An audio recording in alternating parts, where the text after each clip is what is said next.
On a quiet evening in Atlanta, an officer made a split-second decision that would change his life forever. A racist cop punched an elderly black woman, leaving her in a coma, completely unaware that her son was a powerful federal prosecutor. Now, with the whole country watching, justice hangs in the balance. Will he escape accountability, or will this be the moment that exposes a system built to protect its own? Stay tuned to find out. And before we dive in, don't forget to subscribe and let us know in the comments where you're watching from. Alert symbol. Balance symbol. The sun was setting over the quiet suburban neighborhood of Atlanta, casting a warm orange-red glow across the sky. A gentle breeze rustled through the trees, lining the street, making the last few autumn leaves dance in the air. Evelyn Carter, a black woman in her 70s, walked at a steady but slow pace along the familiar sidewalk, savoring the crisp evening air. Wrapped in a brown wool coat and wearing comfortable flats, she looked like any loving grandmother taking an evening stroll.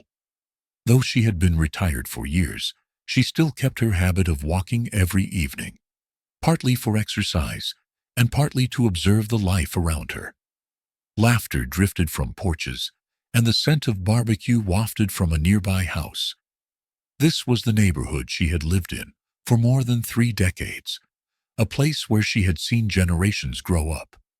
But the peaceful atmosphere was suddenly disrupted by the sound of raised voices coming from the corner convenience store. Evelyn squinted ahead. A police officer, Chad Wilkins, a man she had seen patrolling the area before, stood towering over a thin black teenager, probably 17 or 18 years old. The boy, Darius Johnson, was backed against the brick wall of the store, his hands raised in a defensive gesture, his eyes filled with fear. "I told you to get out of here. Are you deaf?" Wilkins barked, his hand hovering near the gun holstered at his hip. I was just waiting for my friend. I wasn't doing anything wrong, sir," Darius stammered, his voice shaking. Evelyn slowed her steps, her heart pounding slightly faster. This wasn't the first time she had seen a police officer harass a young black boy in this neighborhood. Each time, she was reminded of the lessons she had spent years teaching as a school principal. Never let anyone bully you, no matter who they are. She took a deep breath and stepped forward, her voice calm yet firm. "Excuse me, officer. What exactly has this young man done wrong?" Wilkins turned, his sharp gaze locking onto her, irritation flashing across his face. A heavy silence hung in the air. Evelyn knew she had just stepped into a dangerous situation, but she also knew she couldn't just walk away. Evelyn Carter stood her ground, her sharp eyes locked on Officer Wilkins.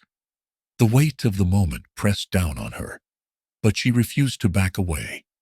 Wilkins exhaled sharply, clearly annoyed. He squared his shoulders, towering over her. "Ma'am, I suggest you mind your business and keep walking. This has nothing to do with you." Evelyn didn't flinch. "If you're stopping a young man in my neighborhood for no reason, then it has everything to do with me, officer." Darius glanced at her, his breathing shallow, eyes wide with fear.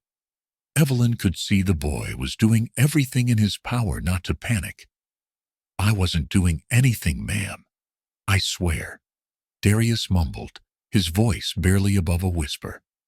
Evelyn gave him a reassuring nod before turning back to Wilkins. "And from what I can see, he isn't causing any trouble. So why are you treating him like a criminal?"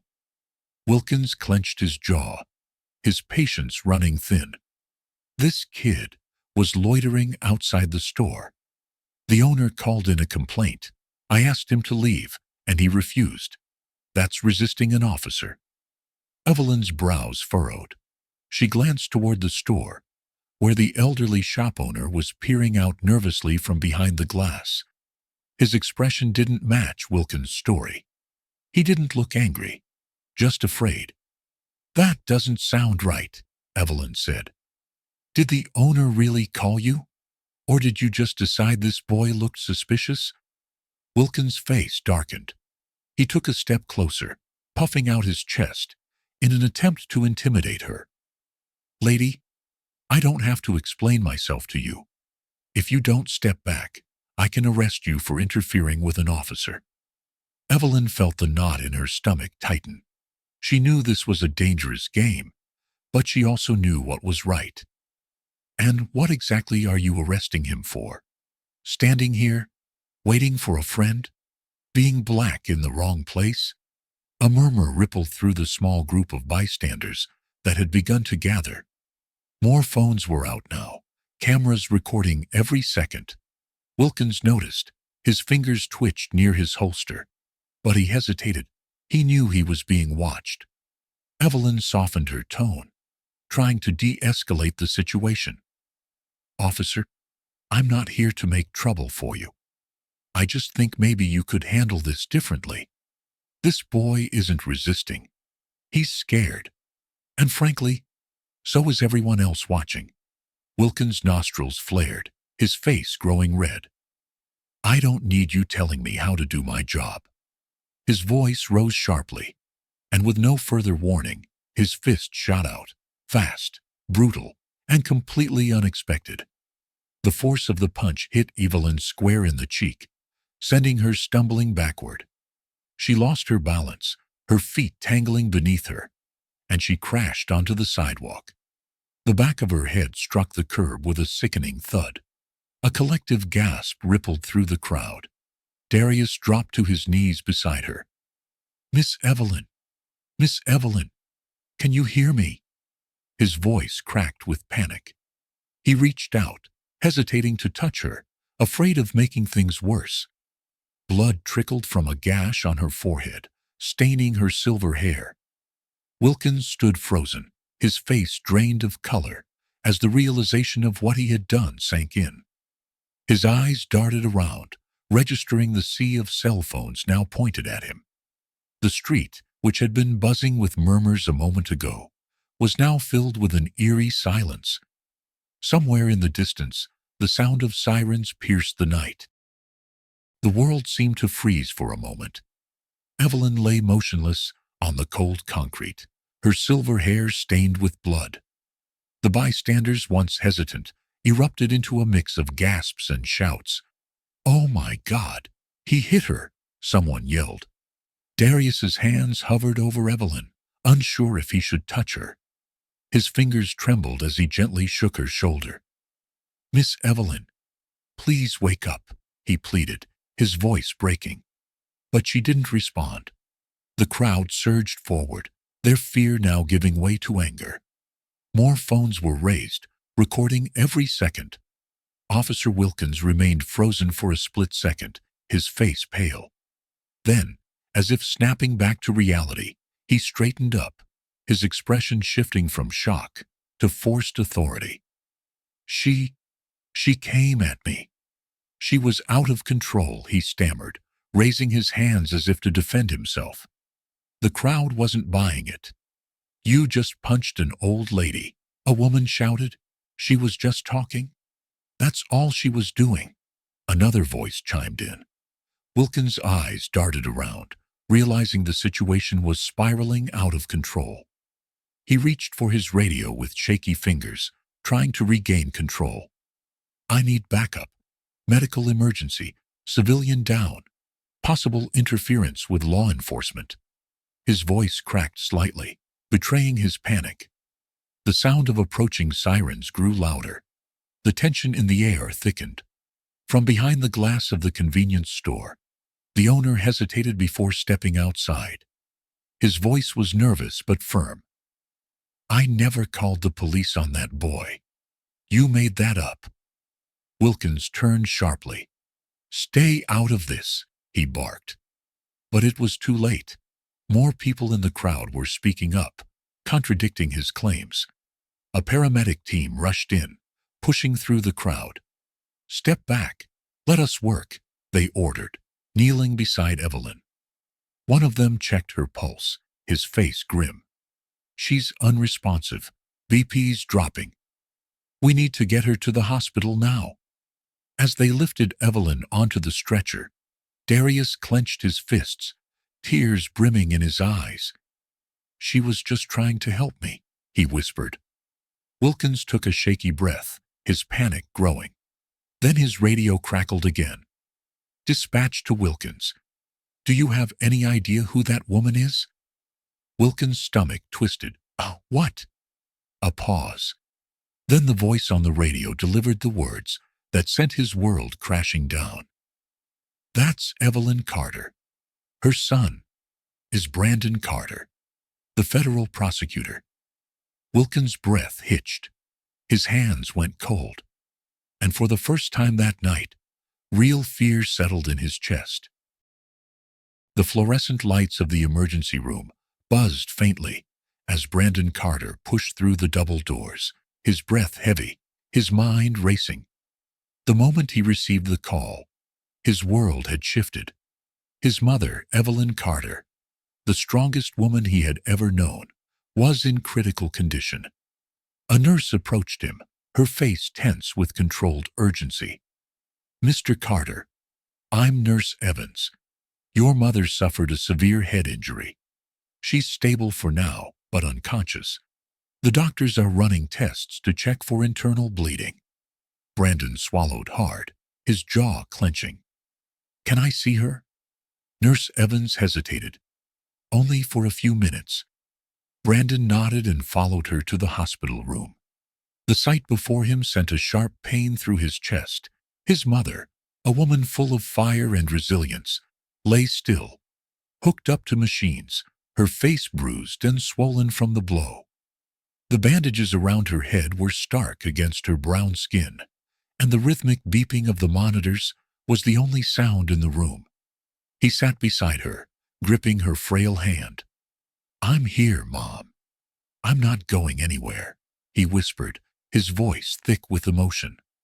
A knock on the door pulled him back. His assistant DI, Greg Mason, entered, holding a thick folder. Brandon, I got the full report, and we've got a problem. Brandon stood, exhaling sharply. Tell me. Greg shut the door behind him and lowered his voice. The officer, Wilkins? He's already claiming self-defense. He says she was aggressive and interfering with an investigation. Brandon's fists tightened. He hit an elderly woman, my mother. And he thinks he can spin this? Greg nodded. Not just spin it. The police union is backing him. They're already releasing statements saying this was a tragic misunderstanding. Conservative media is picking it up, questioning whether your mom escalated the situation. Brandon let out a bitter laugh, shaking his head. Of course they are. They'll paint her as the villain, while Wilkins gets to play the victim. But not this time. Not with me on the other side. Greg opened the folder, pulling out photos, eyewitness reports, and a flash drive. We have video footage, multiple angles. It's bad for Wilkins. He didn't just strike her, he decked her, full force. And get this, he has a history. Excessive force complaints, at least 3. But they were all buried. Brandon's eyes darkened. Who buried them? Greg exhaled. High-ranking officers, maybe even the union itself. The same people protecting him now. Brandon paced the room, his legal mind kicking into gear. This wasn't just about his mother anymore. This was about the entire system that let men like Wilkins act with impunity. I'm filing charges, Greg. Aggravated assault, excessive force, and I want an internal affairs investigation on every complaint he's ever had. Greg nodded. I'll start drafting the paperwork. But you know this won't be easy. The department will push back. The union will smear your name. They'll say you're too personally involved to be objective. Brandon turned to him, his expression steel. They're right. I am personally involved. But I also know the law. And the law is on my side. Greg smirked. Then let's give them hell. Brandon took one last look at his mother before heading for the door. Wilkins had no idea what was coming for him. The courtroom was packed. Journalists lined the back, their cameras ready to capture every moment. Protesters stood outside, their chants echoing through the halls of justice. Signs reading "Number Justice for Evelyn" and "Stop Police Brutality" flooded social media. The case had become national news overnight, and Officer Chad Wilkins was at the center of it all. Seated at the prosecution table, Brandon Carter adjusted his tie, his expression unreadable. Next to him, his assistant DI, Greg Mason, flipped through their notes. "The jury selection was tough, but we got a fair panel," Greg muttered under his breath. Brandon nodded. "Fair enough to convict?" Greg exhaled. "That depends on how dirty Wilkins' defense is willing to play." Across the room, Wilkins sat stiffly in his uniform, flanked by his attorney, John Monroe, a seasoned defense lawyer known for protecting corrupt cops. The police union had funded his defense, and their strategy was clear: paint Wilkins as the victim, Evelyn as a threat. The judge entered. "All rise." The trial began. Monroe wasted no time in shaping his client's defense. "Ladies and gentlemen of the jury, policing is one of the hardest jobs in the world. Officers must make split-second decisions under extreme pressure. My client, Officer Wilkins, was placed in a tense situation. He was dealing with a potentially aggressive suspect when Ms. Carter intervened in a manner that escalated the situation. He acted in self-defense, believing he was under threat." Brandon clenched his jaw. He had expected this, the old "fear for my life" excuse. Monroe continued, pacing in front of the jury. "And let's not forget, Ms. Carter had no authority to interfere with an active police investigation. We can all agree it's a tragedy what happened to her. But the question here is, did Officer Wilkins act reasonably under the circumstances?" Brandon's fist tightened. He punched an old woman in the face. "What's reasonable about that?" When it was his turn, Brandon stood and approached the jury, his voice calm but razor-sharp. "This case isn't about the dangers of policing. It's about accountability. It's about an officer who abused his power, who lashed out in anger, and then tried to justify it." He walked toward the evidence screen. "Let's look at the video, shall we?" The room went silent as the footage played. The jurors watched as Evelyn stood calmly, hands at her sides, her voice steady. Then Wilkins' fist shot out, violent, unprovoked. Evelyn fell, her head striking the pavement. The video froze on that frame, the image of an elderly woman lying unconscious on the ground. Brandon turned back to the jury. "Does that look like a threat to you?" A heavy silence followed. Darius Johnson took the stand. The teenager's hands trembled slightly as he gripped the microphone. Brandon stepped forward. "Darius, tell the jury, what happened that night?" Darius swallowed hard. I was just waiting for my friend outside the store. Then Officer Wilkins came up and started yelling at me, saying I had to leave. I told him I wasn't doing anything wrong, but he wouldn't listen. Then, Miss Evelyn, she tried to help me. She was calm, she wasn't yelling or anything. She just wanted to know why he was treating me like that." Brandon nodded. "And then?" Darius hesitated, his voice cracking. "Then, he hit her. Just like that. She didn't even see it coming." Some jurors shifted uncomfortably. Others stared at Wilkins, their faces unreadable. The store owner followed, confirming that he had never called the police, directly contradicting Wilkins' statement. Then came the final blow.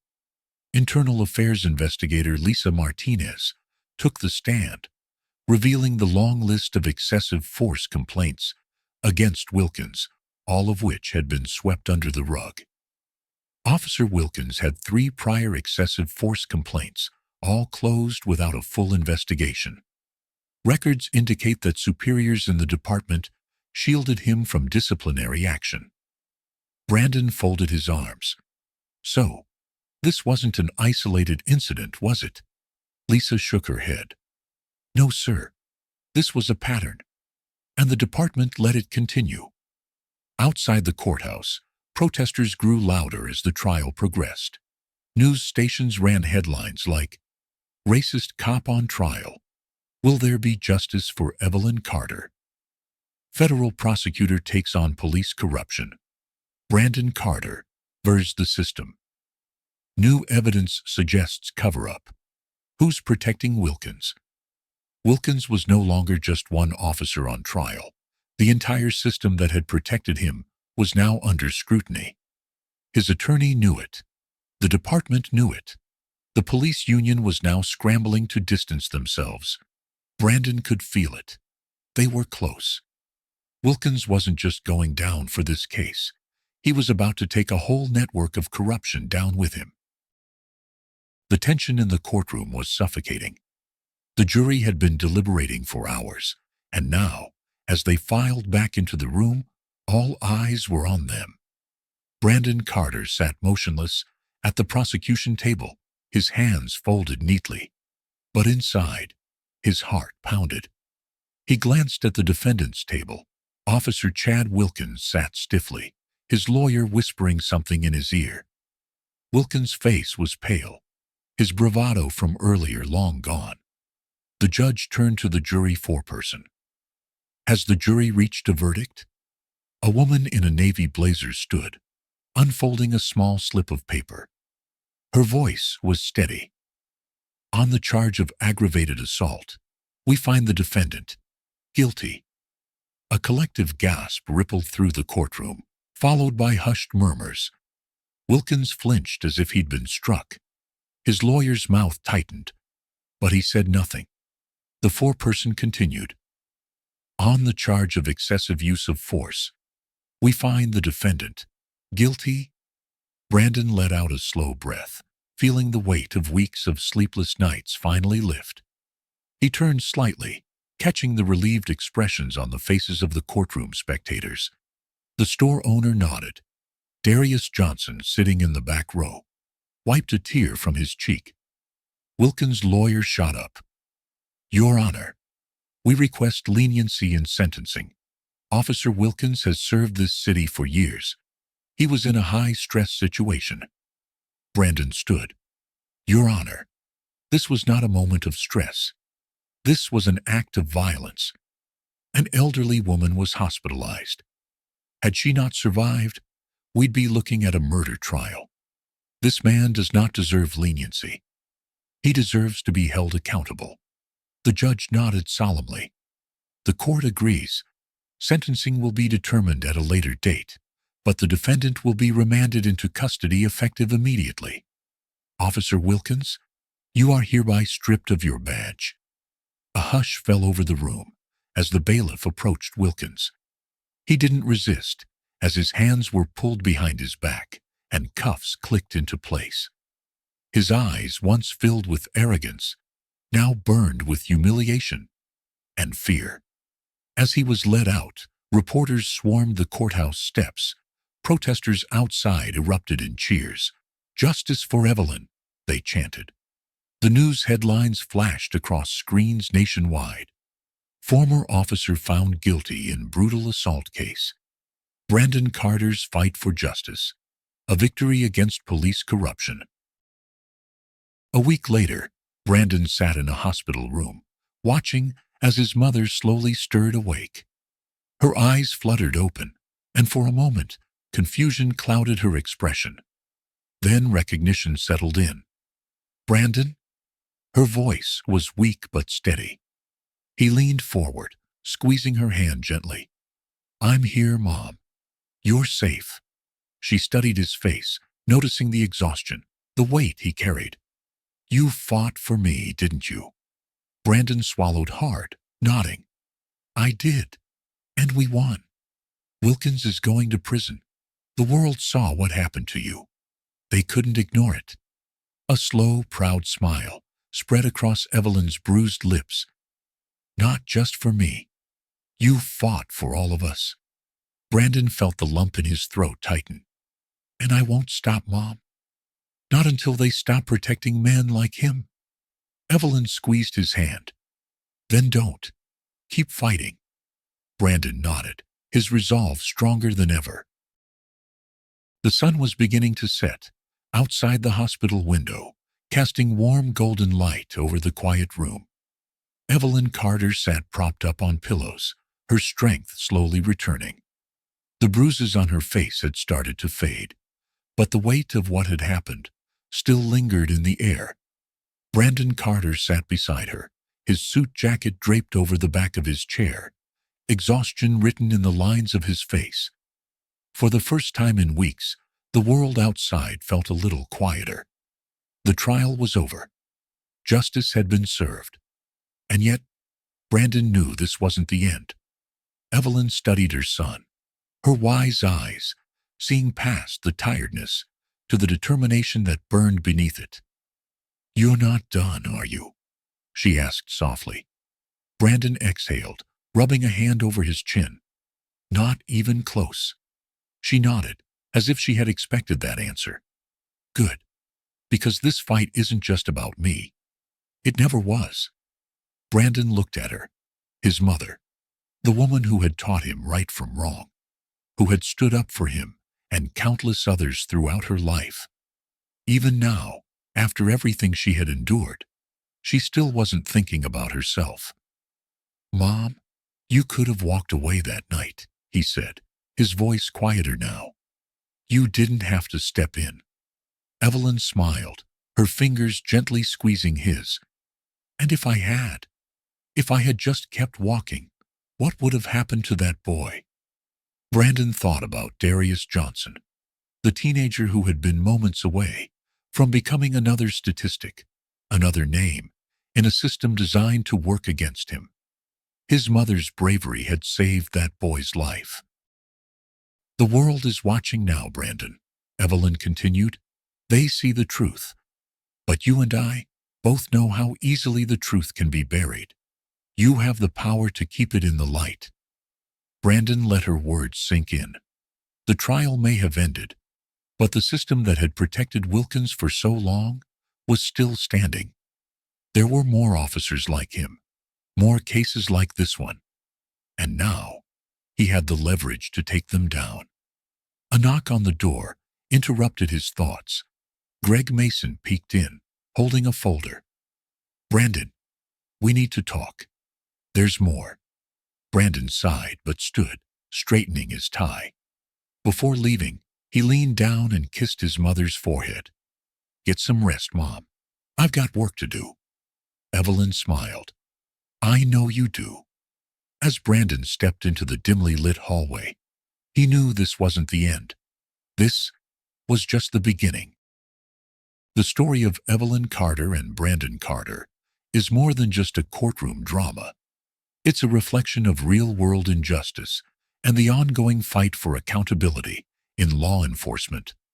It highlights the importance of standing up against abuse of power, even when it feels risky.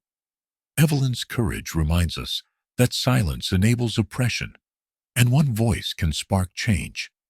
For everyday life, this story teaches us a few critical lessons.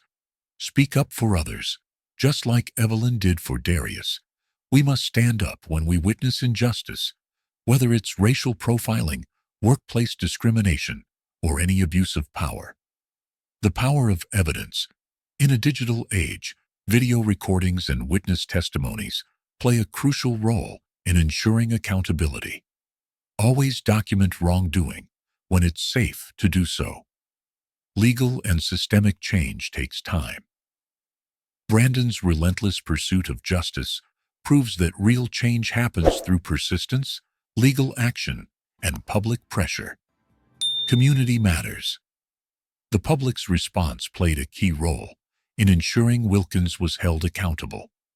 Change happens when people come together. This story serves as a call to action. Stay informed, challenge injustice, and support those who fight for fairness. Because justice isn't automatic, it's demanded. Today's story is not just about justice, it's a lesson in courage and responsibility. Evelyn Carter didn't turn away from injustice, and Brandon Carter didn't back down under pressure. They proved that when truth is protected, it has the power to change an entire system. But if you were in their situation, what would you do? Would you fight to the end, using your voice and actions to stand up for justice like Brandon and Evelyn? 1. Or would you choose to stay silent, avoiding risks to protect yourself from possible consequences? 2. Drop a 1 or 2 in the comments below to share your perspective. I'd love to hear your thoughts on this story. And don't forget to like and subscribe for more powerful stories like this. Blast off!